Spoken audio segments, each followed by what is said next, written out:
প্রিয় ছাত্রছাত্রী, আসসালামু আলাইকুম। আজকের বাংলা ক্লাসে তোমাদেরকে স্বাগতম।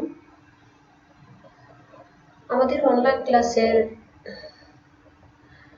সূচি অনুযায়ী আজকে আমি তোমাদের জন্য সাহিত্য পাঠের নতুন সিলেবাসের তোমাদের দ্বাদশ শ্রেণীর জন্য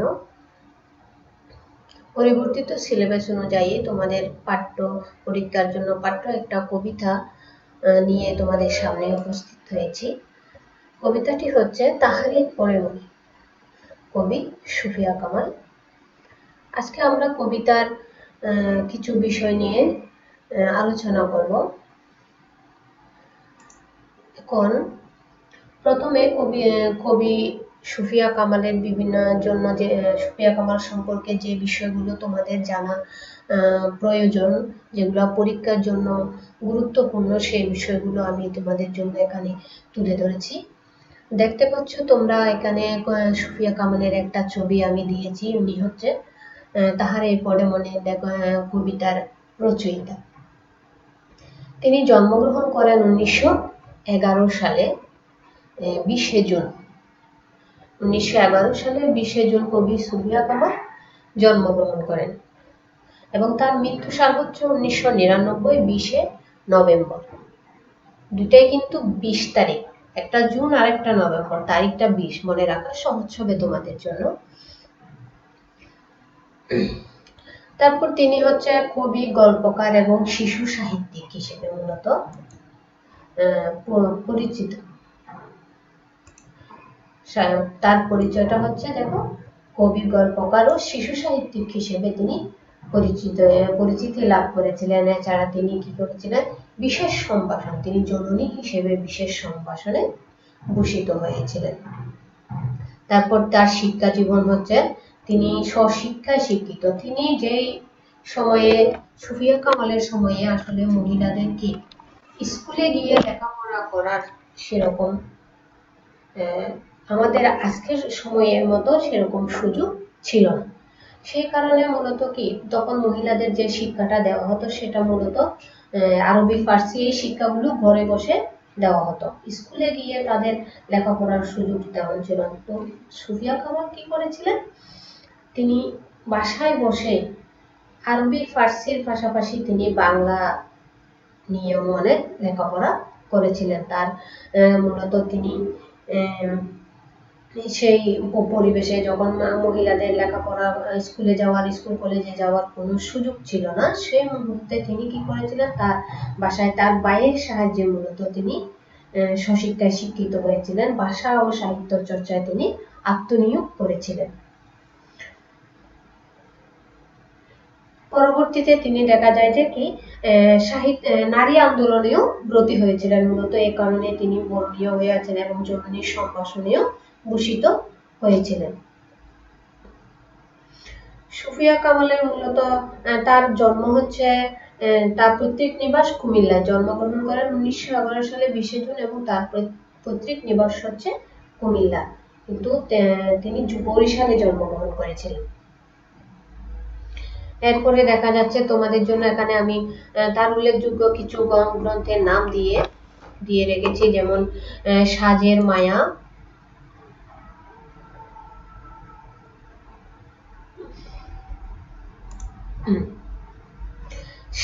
মায়া, মায়া কাজল, উদাত্ত পৃথিবী, এই তিনটি হচ্ছে তার রচিত কাব্যগ্রন্থ। গল্পগ্রন্থ হচ্ছে কেয়ার কাটা, তারপর স্মৃতিকথা 71-এর ডায়েরি, শিশু সাহিত্য হচ্ছে ইতল বিতল, নওয়াল কিশোরের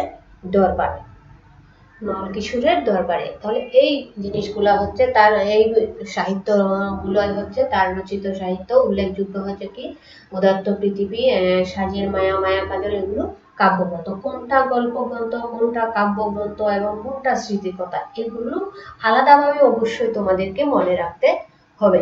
কেননা তোমাদের জ্ঞানমূলক কোশ্চেন কিংবা তোমাদের এমসিকিউ কোশ্চেনের মধ্যে যে প্রশ্নগুলো দেওয়া হয়, যেমন সাজের মায়া কোন ধরনের গ্রন্থ, সেখানে তোমাকে দিতে পারে নাটক, স্মৃতিকথা, গল্প কিংবা কাব্যগ্রন্থ। তাহলে তুমি যদি না জানো যে সাজের মায়াটা কাব্যগ্রন্থ, তাহলে তুমি সেটার সঠিক উত্তরটা তুমি দিতে পারবে না। এজন্য তোমাদের আলাদা ভাবে কাব্যগ্রন্থ, গল্পগ্রন্থ এবং স্মৃতিকথা, শিশু সাহিত্য এগুলো আলাদাভাবে মনে রাখতে হবে। আশা করি তোমরা এই বিষয়গুলো খেয়াল করবে।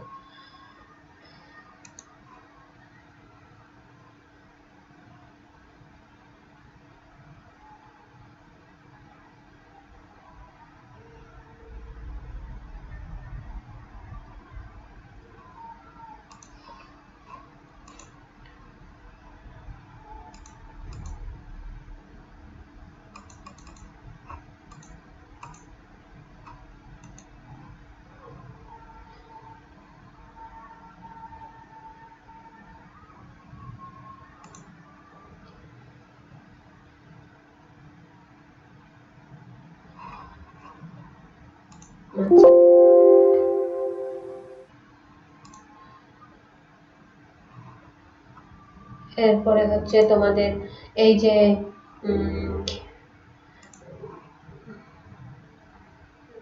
কবি পরিচিতি থেকে যে প্রশ্নগুলো তোমাদের জন্য জ্ঞানমূলক প্রশ্নগুলো পাওয়া যায়, গুরুত্বপূর্ণ দেখা যায়, সেটা হচ্ছে কি কবি সুফিয়া কামাল কত সালে জন্মগ্রহণ করেন, এই যে 1911 20 জুন সুফিয়া কামাল কোন সম্ভাষণে ভূষিত হন, জননীর সম্ভাষণে ভূষিত হন। তারপর হচ্ছে ইতল বিতল কোন ধরনের গ্রন্থ, সেটা হচ্ছে কি শিশু সাহিত্য। তার দুটি কাব্যগ্রন্থের নাম দেখো, যেমন সাজের মায়া, মায়া কাজা। তারপর সুফিয়া কামাল কত সালে মৃত্যুবরণ করেন, 1999 20 নভেম্বর। এরপরে আমরা কবিতার পরিচিতিতে চলে যাই। যেমন কবিতা আমরা তো তাহারে পরে মনে নিয়ে আলোচনা করতেছি, সুফিয়া কামালের লেখা। তাহলে এই কবিতাটা হচ্ছে কি সুফিয়া কামালের লেখা। কবিতাটি প্রথম প্রকাশিত হয় তাহলে কবিতাটি প্রথম প্রকাশিত হয় হচ্ছে কোথায়, এই দেখো তোমাদের জন্য এখানে আমি আলাদাভাবে দিয়ে রেখেছি, এই মাসিক মোহাম্মদী পত্রিকার 1935 খ্রিস্টাব্দে তাহারে পরে মনে কবিতাটি প্রথম প্রকাশিত হয়। তারপর এটার নামকরণ হচ্ছে কি, যে কোনো কবিতা বলো, গল্প বলো, উপন্যাস বলো, সেটার নামকরণ একটা উল্লেখযোগ্য বিষয়। সেটা কখনো নায়ক কিংবা নায়িকার নাম অনুসারে নামকরণ করা হয়, কখনো বিষয়বস্তু অনুসারে নামকরণ করা হয়। হ্যাঁ, তাহলে এখানে এই নামকরণটা যে তাহারে পরে মনে কবিতার নামকরণটা মূলত বিষয়বস্তু অনুসারে নামকরণ করা হয়েছে, কেননা এখানে একজনকে মনে পড়ার কথা বলা হয়েছে। কবিতার বিষয়বস্তু হচ্ছে কাউকে মনে করার বিষয়টি, তাহলে এখানে বিষয়বস্তু অনুসারে কবিতার নামকরণ করা হয়েছে। তারপরে এই কবিতার ভাষা হচ্ছে কি সাধু ও চলিত, দুইটি ভাষায় মিশ্র করে দেওয়া আছে। তারপর এটা নাট্যগুণ, কবিতাটিতে যে এটি যদিও কবিতা, এটা অনেকটা কি এখানে অনেকগুলো নাট্যগুণ রয়েছে। যেমন কবিতাটিতে চরিত্র আছে, আমরা অনেকগুলো কবিতা পড়েছি, দেখি তোমরা অনেক কবিতা পড়েছো, এ পর্যন্ত কবিতায় আমরা কখনো খুব কম দেখা যায় যে আমরা চরিত্র পাই। হ্যাঁ, কিন্তু এই যেমন তোমাদের বিভীষণের প্রতি মেঘনাথে এই কবিতায় কিন্তু চরিত্র আছে, এই ঠিক সেটার মতো করে এটাতেও আমরা চরিত্র পাচ্ছি, দুটি চরিত্র পাচ্ছি, একজন হচ্ছে কবি আর একজন হচ্ছে কবিভক্ত, দুটি চরিত্র আমরা এই কবিতাতে পাচ্ছি। তারপর সংলাপ, যেমন কবিতা সংলাপ আছে, কখনো কবি কথা বলেন, আবার কবি যে কথা, কখনো কবিভক্ত কথা বলেন, এভাবে আমরা সংলাপটা পেয়ে থাকি। ঘটনাও পাই আমরা, এখানে ঘটনাও আছে। তারপর ট্র্যাজেডি বিদ্যমান, এখানে এই কবিতায় আবার ট্র্যাজেডিও রয়েছে। এখানে প্রিয়জন হারানোর যে বিচ্ছেদ, সেই বিচ্ছেদটা এখানে তুলে ধরা হয়েছে। তাহলে তারপর হচ্ছে বিষয়বস্তু হচ্ছে প্রিয়জন হারানোর বিরহ বেদনা, এই কবিতাটির মূল বিষয়বস্তু। উৎস হচ্ছে এই কবিতার উৎস হচ্ছে সাজের মায়া কাব্যগ্রন্থ, সাজের মায়া কাব্যগ্রন্থ থেকে এই কবিতাটি নেওয়া হয়েছে। এখানে আমি তোমাদের যে বিষয়গুলো পয়েন্ট করে রেখেছি সেটা কিন্তু প্রত্যেকটি একটি তোমাদের জন্য প্রশ্ন। এই জিনিসগুলো তোমাদের জন্য অনেক বেশি গুরুত্বপূর্ণ এবং আশা করি তোমরা এই বিষয়গুলো অবশ্যই মনে রাখার চেষ্টা করবে। কবিতা তাহারে পড়ে মনে কবিতাটি প্রথম প্রকাশিত হয় 1935 সালে মাসিক মোহাম্মদী পত্রিকায় এবং এই কবিতার নামকরণ করা হয় বিষয়বস্তু অনুসারে। ভাষারীতি হচ্ছে সাধু ও চলিত ভাষা। এরপরে কবিতাটিতে নাট্যগুণ দেখা যায়, যেমন চরিত্র, সংলাপ, ঘটনা, ট্র্যাজেডি রয়েছে এটাটিতে। তারপরে এই বিষয়বস্তু হচ্ছে প্রিয়জন হারানোর বিরহ বেদনা। তারপরে এই কবিতার উৎস হচ্ছে কি সাজের মায়া কাব্যগ্রন্থ।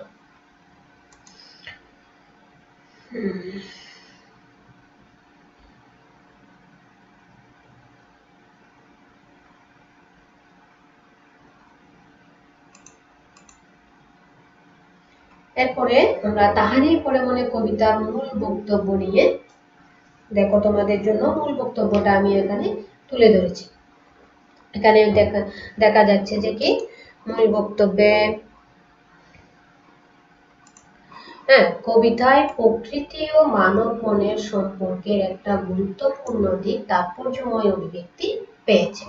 সাধারণভাবে প্রকৃতির সৌন্দর্য মানব মনের অফুরন্ত আনন্দের উৎস। বসন্তের প্রকৃতি অপরূপ সৌন্দর্য যে কবি মনে আনন্দের শিহরণ জাগাবে, তিনি তাকে ভাবে ছন্দে সুরে ফুটিয়ে তুলবেন সেটাই প্রত্যাশিত। কিন্তু কবি মন যদি কোনো কারণে শোকাচ্ছন্ন বা বেদনা বাড়াতুর থাকে, তবে বসন্ত তার সমস্ত সৌন্দর্য সত্ত্বেও কবির অন্তরকে স্পর্শ করতে পারবে না। এ কবিতায় কবির ব্যক্তি জীবনের দুঃখময় ঘটনার ছায়াপাত ঘটেছে। তার সাহিত্য সাধনার প্রধান সহায়ক ও উৎসাহদাতা স্বামী সৈয়দ নেহাল হোসেনের আকস্মিক মৃত্যুতে 1932 সালে তিনি মৃত্যুবরণ করেন। কবির জীবনে প্রচন্ড শূন্যতা নেমে আসে। তার ব্যক্তি জীবন ও কাব্য সাধনার ক্ষেত্রে নেমে আসে এক বিষণ্ণতা। কবি মন আচ্ছন্ন হয়ে যায় রিক্ততার হাহাকারে। তাহার এই পরে মনে কবিতাকে আচ্ছন্ন করে আছে এই বিষাদময় রিক্ততার সুর। তাই বসন্ত এলেও উদাসীন কবির অন্তর জুড়ে রিক্ত শীতের কোমল বিদায়ের বেদনা। কবিতাটির আরেকটি লক্ষণীয় বৈশিষ্ট্য এর নাটকীয়তা। এটা এই বিষয় নিয়ে তোমাদের সাথে আগে আমি কথা বলেছি একটু আগে। গঠন নীতির দিক থেকে এটি সংলাপ নির্ভর রচনা। কবিতার আবেগময় ভাববস্তু, বেদনাগত বিষণ্ণতা, সুললিত ছন্দ এতই মাধুর্য মণ্ডিত যে তা সহজে পাঠকের মতো ছুঁয়ে যায়। আচ্ছা, মূল বক্তব্যে আমাদের তোমরা যেটি দেখতে পাচ্ছ সেটা হচ্ছে এই কবিতায় মূলত প্রকৃতি ও মানব মনের একটি সম্পর্ক দেখানো হয়েছে। আমরা দেখতে পাচ্ছি যে বসন্ত এলে চারদিকে আমাদের প্রকৃতিতে বাংলাদেশের প্রকৃতিতে যখন বসন্ত ঋতু আসে তখন প্রকৃতি একদম ফুলে ফুলে ভরে যায়। সেটা মানুষের মনেও সেটার প্রভাব পেলে আনন্দ হয় এবং কবি মনে সেটা আরো বেশি প্রভাব পেলে যখন বসন্ত আসে। সেটা হচ্ছে কি কবিরা বিভিন্ন কবিতা দিয়ে, বিভিন্ন ছন্দের কবিতা দিয়ে সেই বসন্ত ঋতুকে তার মনের যে আনন্দ সেটাকে তারা তুলে ধরার চেষ্টা করেন এবং এই তুলে ধরাটাই হচ্ছে কবিদের জন্য স্বাভাবিক একটি বিষয়। কিন্তু কবিতায় তোমরা দেখতে পাবে যে কবি কি করছেন, কবি সুফিয়া কামাল প্রকৃতিতে বসন্ত আসা সত্ত্বেও কবি সুফিয়া কামাল বসন্তকে বন্দনা করে, বসন্তের প্রশংসা করে কোনো কবিতা তিনি রচনা করতে পারছেন না। কেননা মূলত এখানে প্রকৃতির সাথে যদিও মানব মনের এক সম্পর্ক রয়েছে, কিন্তু ব্যক্তি জীবনে যদি কোনো দুঃখ থাকে, কোনো কষ্ট থাকে, সেটা প্রকৃতি কখনো সেটাকে কি করতে পারে না, সেটার উপরে প্রভাব ফেলতে পারে না। এই জন্য মূলত কবির সুফিয়া কামালের স্বামীর মৃত্যুর কারণে কবির ব্যক্তি জীবনে যে দুঃখ, যে কষ্ট নেমে এসেছে, সেই কষ্ট প্রকৃতির বসন্তটা তিনি কি করতে পারছেন না, বসন্ত দিয়ে তিনি সেটাকে ঢেকে রাখতে পারছেন না। সেই কারণে তিনি প্রকৃতিতে বসন্ত এলেও বসন্ত বন্দনা করে কোনো কবিতা তিনি রচনা করতে পারছেন না। যদিও কি তার কবিভক্ত আশা করছেন যে তিনি কি করবেন, কবিতা বসন্ত বন্দনা করে কবিতা রচনা করবেন। তাহলে দেখা যাচ্ছে এটা প্রকৃতি ও রূপ বৈচিত্র্যকে আশ্রয় করে সুফিয়া কামালের ব্যক্তিগত জীবন আলোক এই কবিতাটি এবং সংবেদনশীল মানব হৃদয়ে চিরন্তন হাহাকারের এক অনবদ্য সমন্বয় হিসেবে মূলত কি হয়েছে, তাহারই পরে মনে কবিতাটি বাংলা সাহিত্যের একটি অসাধারণ কবিতার মর্যাদা লাভ করেছে। এই কবিতাতে দেখা যাবে যে প্রকৃতির শীতকালীন রিক্ততা এবং বসন্তকালীন ঐশ্বর্য তিনি দুটোই এই কবিতায় তুলে ধরেছেন, তাহারই পরে মনে কবিতার মাধ্যমে তিনি তুলে ধরেছেন। এখানে তোমাদের জন্য আমি কবিতাটি রেখেছি এবং কবিতাটি তোমরা পড়বে। যদিও তোমাদের জন্য একটা আমি অডিও আবৃত্তি রেখেছি, সেটা মন দিয়ে শুনলে তোমরা দেখবে যে আমি যে আলোচনাগুলো করেছি সেই আলোচনাগুলো তোমরা এখানে কবিতায় খুঁজে পাবে, যেখানে কি শীতের রিক্ততার একটা চিত্র যেমন ফুটে উঠেছে, তেমনি বসন্তের একটা ঐশ্বর্য এই কবিতায় ফুটে উঠেছে। যদিও কবিতা খুব ব্যক্তিগত দুঃখবোধের কারণে তিনি ভালোভাবে বসন্তকে বরণ করে কোনো কবিতা রচনা করতে পারছেন না, কিন্তু তা সত্ত্বেও এই কবিতায় বসন্তের একটা রূপ তিনি তুলে ধরেছেন। আমি তোমাদের জন্য অডিওটি চালু করে দিচ্ছি, মন দিয়ে শোনো। হে কবি, নীরব কেন ফাগুন যে এসেছে ধরায়, বসন্তে বরিয়া তুলি, লবে নাকি তব বন্দনায়, কহিল সে স্নিগ্ধ আঁকি তুলি। দক্ষিণে দুয়ার গেছে খুলে, বাতাবি নেবুর ফুল ফুটেছে কি আমের মুকুল, দক্ষিণা শমিয়ে তার গন্ধে গন্ধে হয়েছে কি অধীর আকুল। এখনো দেখনি তুমি, কহিলাম, কেন কবি আজ এমন না তুমি, কোথা তব নব পুষ্প সাজ। কহিল সে সুদূরে চাহিয়া, পলকের পাতার বাহিয়া তরিতার এসেছে কি, বেজেছে কি আগমনী গান, ডেকেছে কি সে আমারে, শুনি নাই রাখিনি সন্ধান।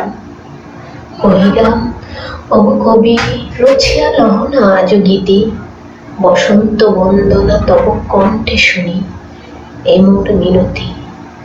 কহিল সে মৃদু মধুস্বরে, নাই হলো, না হোক এবারে আমারে গাহিতে গান, বসন্তেরে আনিতে বরিয়া, রহেনি সে বলেনি তো, এসেছে তা ফাগুনে সরিয়া। কহিলাম, ওগো কবি, অভিমান করেছ কি তাই, যদিও এসেছে তবু তুমি তারে করিলে বৃথায়।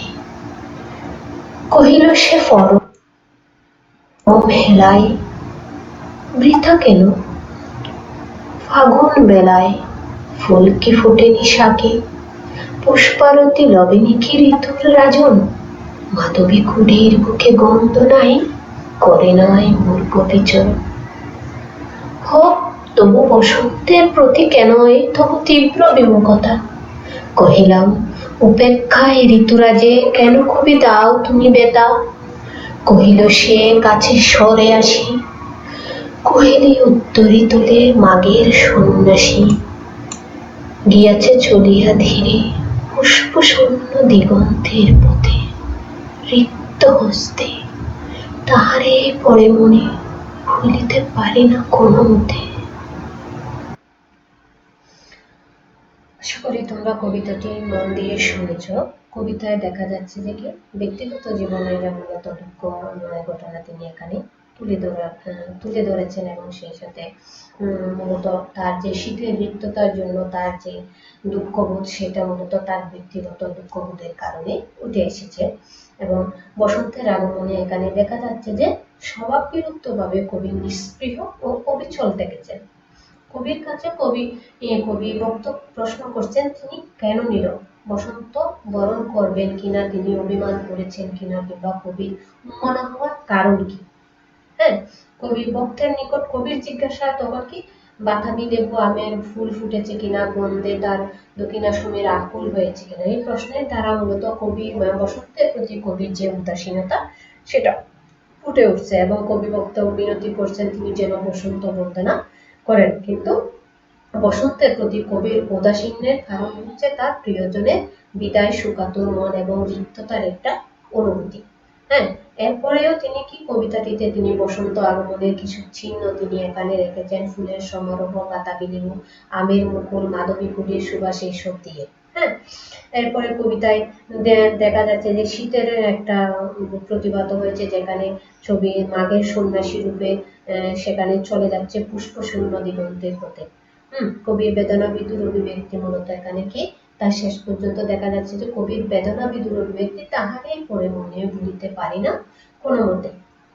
এই লাইনটা দ্বারা কবির বেদনা বিদুর একটা অভিব্যক্তি ফুটে উঠেছে।